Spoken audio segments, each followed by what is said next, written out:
So good morning, good afternoon, good evening. This is Rahim Ghulamali. We're back for another cool edition of My Two Cents. This week I have Adriaan Kom on the other side as my co-host of this session. And I wanted to share with you actually how we met. Well, not really met, but a funny anecdote before we start this podcast session. Adriaan is a really cool guy. I worked with him for about 7 years at Altares Dun & Bradstreet, and we worked in different roles, different positions. We had a lot of changes within that organization. But one thing I always remember from this beautiful guy. So if you guys are watching the video and not listening to podcasts, Adriaan has gray hair. Well, that gray hair, he did something about I think 4 or 5 years ago when we as team went for a mud run. And a mud run is basically running 5 miles through open ground, going, climbing up walls, crawling through mud, etc., etc. And I just got my new car, brand new. I made a mistake because I took a beautiful car with a white leather interior and a white roof. At the end of the mud run, what happened is that the showers were not working. And this lovely guy with his gray hair, fully in mud, all his clothes dirty, he didn't bring any clean clothes, jumped into my car and messed it up completely. So that's Adriaan. So Adriaan, can you introduce yourself, what you do, and cool. Very good. Thank you, Rahim. And the fun part is that we still talk. So apparently we did something good, and everything is solved. So that was excellent. But very good that you remind me of those of that great Saturday we had. Yeah, that was excellent.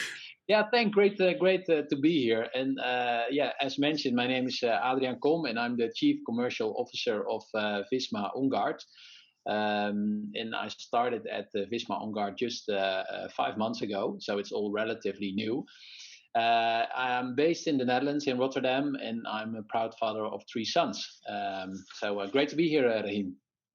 Thanks for joining, buddy. Thanks for joining. I really appreciate it that you find the time to spend on this podcast. Hey, I have a history with Visma OnGuard too, as you are aware, because before I came back to DNB, I actually worked for the same organization. At that time, it was called Credit Tools. So actually, we were competitors at the time. When we were talking about the going back in time and sharing experiences, you mentioned that Visma OnGuard yearly does a survey, a fintech survey amongst their clients to understand better how they perceive the future, the nearby future, and what the priorities are. And I really wanted to talk about that because I think that in the fintech space, and especially in the financial space, I always had a feeling that nothing really changed over the years if you look at credit and risk management. What's your thought about that? Yeah, so I think I think that's a great question, and I have to say that change takes time, of course. I often make the analogy with marathon running. I have to say I'm quite a keen runner, and in particular a long distance. So it's a pity that all the marathons are cancelled, but I'm looking forward to it. But one of the key things when you want to complete a marathon, that you need to plan in advance, and that you need to make it a priority, even if you don't want to. Like, let's say every night when there is a time challenge, because you have to be at home at 9 or 10 because of all the COVID restrictions.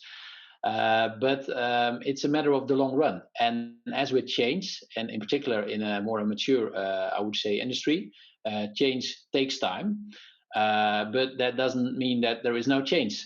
So we see a lot of challenges. I think, in particular, within financial institutions, you see that fintech, so financial technology firms, are very much challenging the status quo, and not only within financial institutions, but also I would say that the whole, let's say, technology industry or business processes are very much challenged by new players all players that I would say make a use of new players by, for example, a make or buy strategy, and also aiming to change the solutions. But changing solutions is not always that fast adapted in, I would say, changing work processes.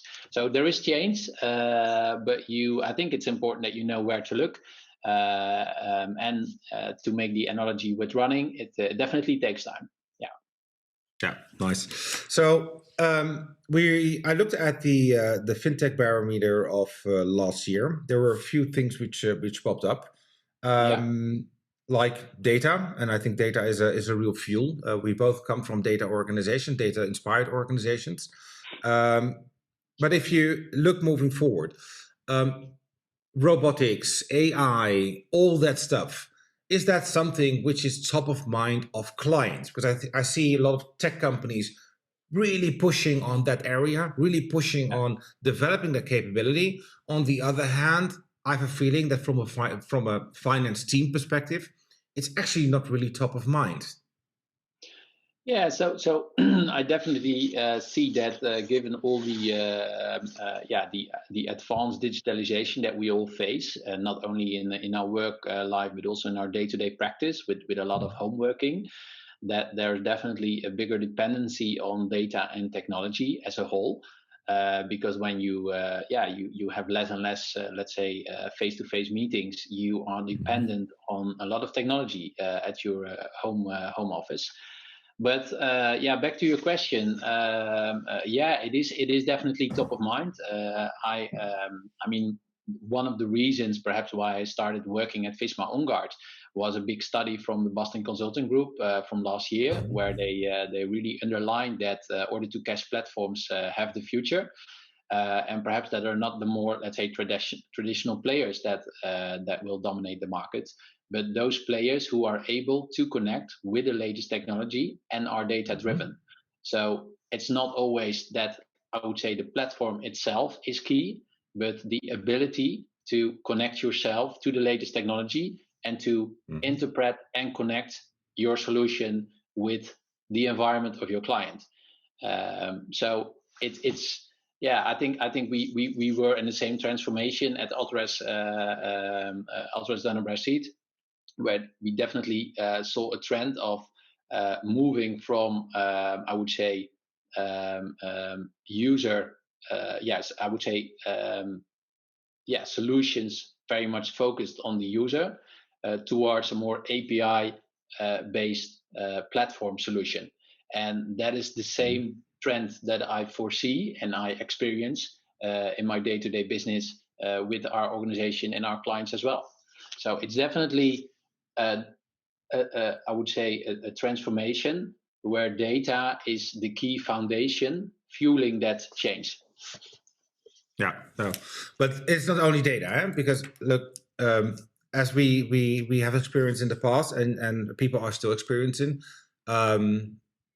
When I run the change initiatives for my clients, we often talk about data, and we often talk about the quality of data.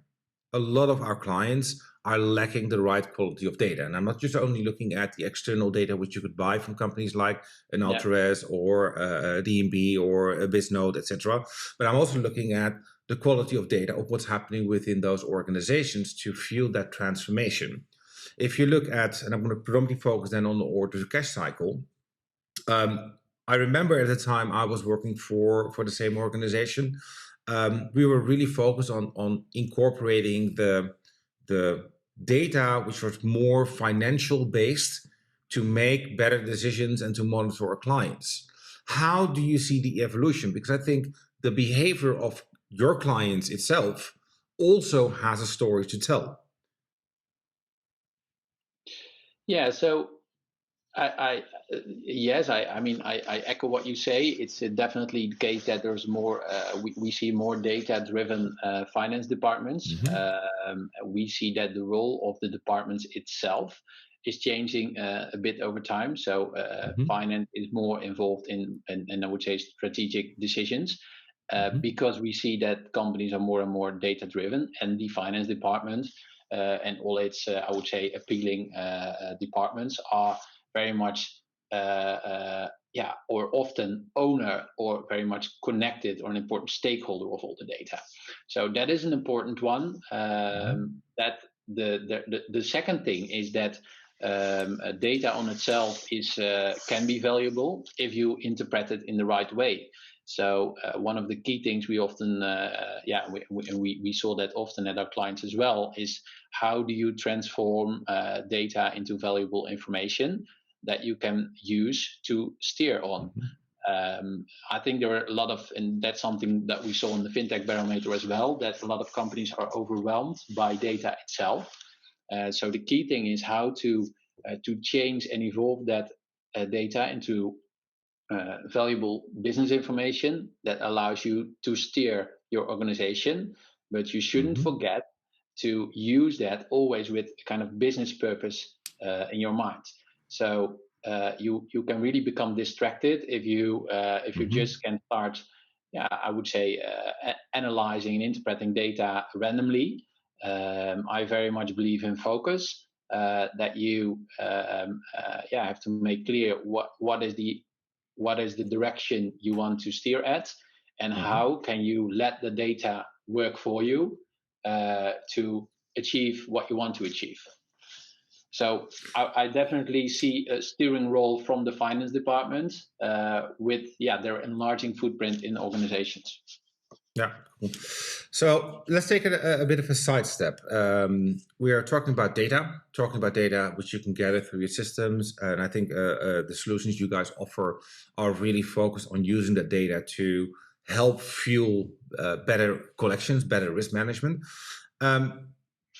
Last year, we were all hit by COVID, and there has been a massive change in payment behavior. There are a lot of talk about zombie companies, and especially in Holland, there's a lot of surveys around that, or let's say insights gathered around the volume of zombie companies currently existing. Yeah. If you look at your customer portfolio, if you look at your products, what do you expect in the next 6 months to be really important for clients to take care of in respect to their collection strategies, their automation, the changes they're fueling within that whole risk management space? Yeah, you're definitely right. I think it's in particular in Holland, but also in countries around us, we definitely see massive challenges. And I think we all know that if you borrow money and then if you put it at the table, the money comes. There's a source for that money, so it comes from somewhere. So it needs to be paid back over time as well. I definitely feel that I would say that the Dutch government did a great job in supporting and stimulating these companies. But the main challenges are that it's not so easy and straightforward to say where the biggest pains are, because the differences per industry are massive. So it is important to analyze in the right way with whom you are in business.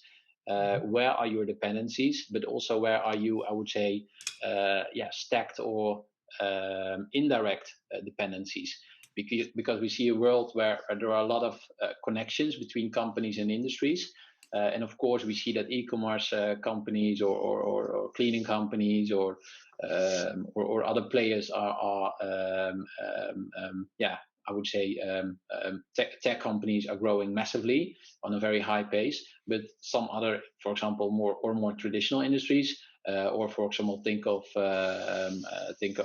all the restaurants out there. They face mature difficulties. So it's, I would say, the classic definition of where the risk is did change, given the COVID pandemic. So it is important that you closely monitor with whom you are in business. It is important that you, I would say, stay in control and create an ongoing transparency on the behavior of your clients. But my suggestion would be, do not make let's say the fault or the pitfall to start calling your clients debtors. I think it's very important that you keep calling them clients, because the word client on itself says something about the relationship. more than that you just Yeah. go after your money. And I very much underline and would stimulate everybody to make use of the right data and the right technology, so you Hmm. still can open up or the communication lines with your clients, and do not forget then about the human touch of that whole order to cash process. Yeah, no, I think I want to tap into this one because I think that's really important, and I always have been a core um, driver, sponsor actually, from seeing the end-to-end process more as a commercial process. I remember at the time when I was a credit risk management consultant, even before OnGuard. I started in 1993 as a credit and risk management consultant. So it was my first job, more financially focused on helping organizations get under control their outstandings, manage their risk, etc., etc. And it was a real finance position, And we had to push really hard to make it a more commercial position.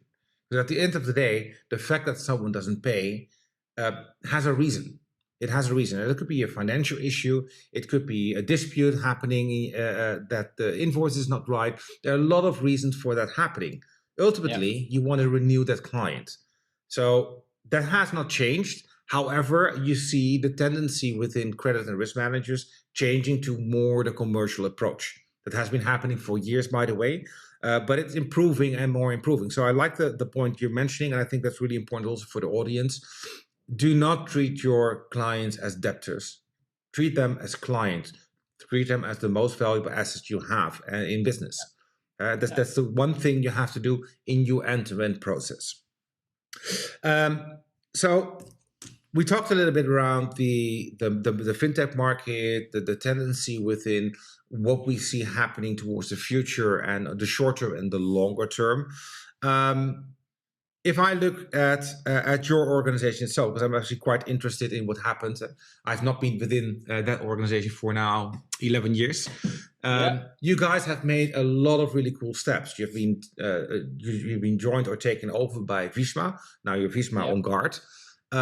You told me a few weeks ago that Visma is providing you as one of the organizations with a lot of tools to educate your team members and to help them grow. I think what I want to share is those insights in how an organization can help the internal organization, but also their investments to really benefit from scale by investing centrally. Can you tell me a little bit about that? Because I think that's also a bit of a topic, not a real topic of the beginning, but a nice topic to talk about for organizations as an inspiration, what you can do to motivate and to stimulate, but also to grow your internal organization so you're better in doing the things outside your organization for your clients. Yeah. No, definitely. So Main Capital sold Visma OnGuard to the Visma Group. That was now approximately a year ago. So we're now part of the Visma Group since 12 months, and Visma is a key player in Europe. It's a Norway-based company with approximately, I think at present, and don't get me honest on this one, but I think approximately 12,000 employees in Europe, and they want to be the European cloud provider, focused on business processes. So they acquired a lot of companies with a main focus on the Netherlands and some in Belgium the last years. I think Raad is also quite a known company in the Netherlands, but very much a different player, of course, than Visma OnGuard.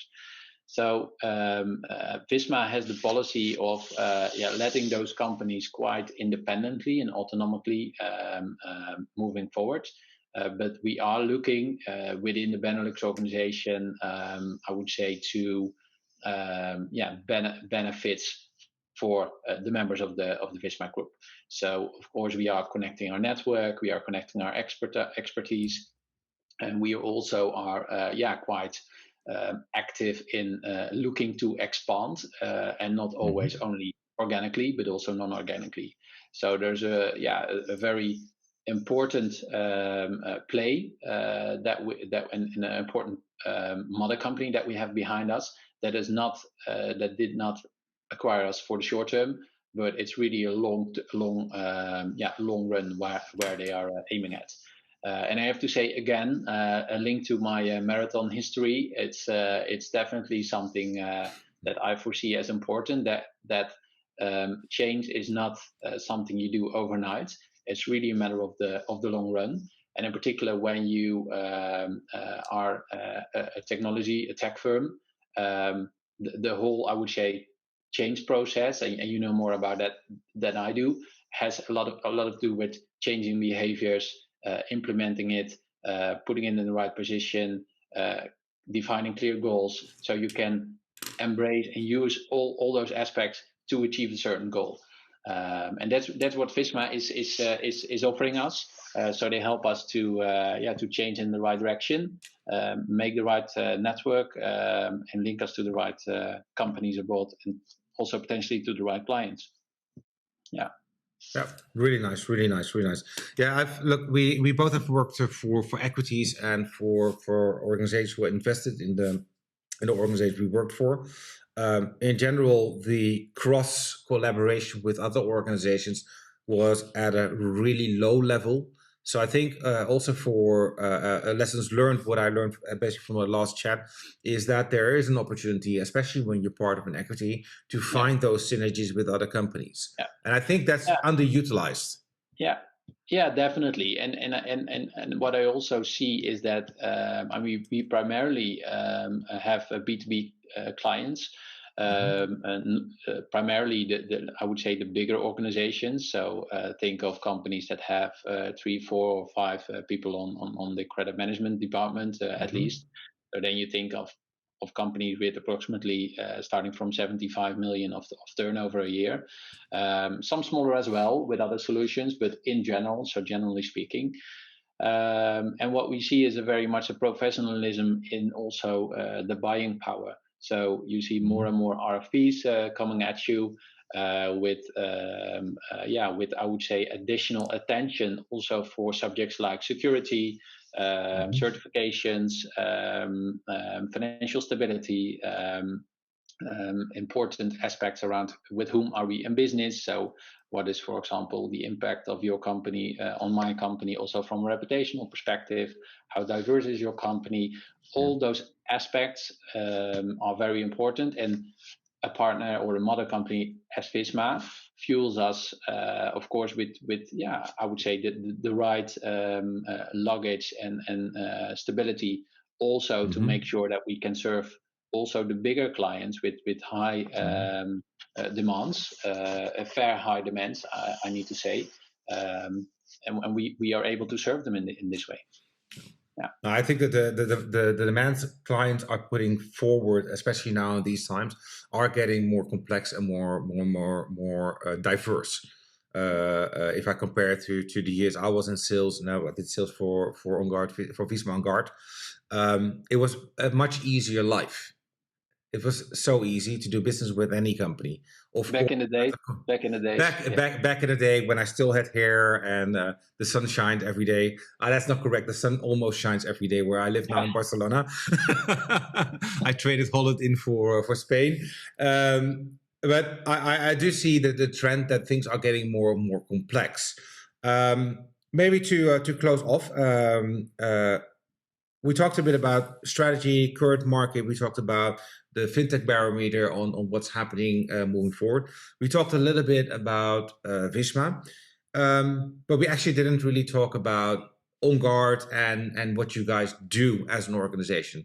So just to close off the podcast, I want to give you 2-3 minutes of fame, just to talk a little bit about what OnGuard does, where you see the power, and how you guys can help potential people who are in the network with solutions they can use to optimize their cash flow. Yeah, no, that's well appreciated. So thank you, and it's great talking to you, Rahim. So Visma OnGuard is very much an order to cash platform provider. So we help our clients to optimize the steps they take in gaining and retrieving the money without losing sight of the client relation. and we have I would say a very much technology driven and innovative platform, where we are now in the midst of the transformation in becoming an API play as well. So the word platform is it on itself is often easily used, but we really believe in the power of a platform where we can connect to a lot of data sources, a lot of solutions, CRM, ERP players out there to in the end add a layer of human touch on the whole order to cash process. And of course, very business-oriented goals are often to reduce your day sales outstanding, to create a more transparent and manageable finance organization, to boost your working capital, and to gain and focus with additional insights on your clients. As mentioned, they are often your biggest assets. And they often pay the bills, and they not often, they always pay the bills. So it's very important to make the right use of technology to solve those challenges. And that's what we do for a bit more than 30 years now. We merged earlier with Credit Tools, quite a known name in the Netherlands as well. We recently acquired Outstanding 24. So we expanded our footprint a bit more to not only the enterprise companies, but also to the low end of the market. So the SMEs or even SOHO, small home offices. And we aim to collaborate quite intensely with other Visma companies to put those solutions at the table, completely integrated to that part of the market as well. We're headquartered in the Netherlands, so we have 2 offices, and we were with approximately 150 cool colleagues, who gave me a very warm welcome. I'm very excited also when I look to the future. It's a great market, and there's a lot to gain as well. So it's very good to be there. Yeah. Nice. Hey, Adriaan, I want to thank you for your time. I want to thank you for just having this chat with me. It was really great learning a bit more around OnGuard, learning a bit more about what you guys are doing, and also a bit more around the trends you guys expect for the future. For the people who are interested in learning more about OnGuard, I will put a link in the comments below. If you, for instance, want to have a chat with Adriaan, because Adriaan is really a data expert. I worked with him for 7-8 years, and he's immaculate in perspective of helping organizations think differently about how they can use that data to better interact with their clients and to get a better learning. If you want to learn more about OnGuard, of course, use the link below or contact me, and I'm happy to bring you into contact with Adriaan or one of his team members and have a chat on what they can do for you. Again, Adriaan, thank you so much for joining me in this podcast. It was really a pleasure to having you, and it's good to have you again soon on another topic I have for you, but we will discuss that one later. Very good. Thank you, Raheem, and have a great time. And we definitely touch base. Thank you so much. Thank you.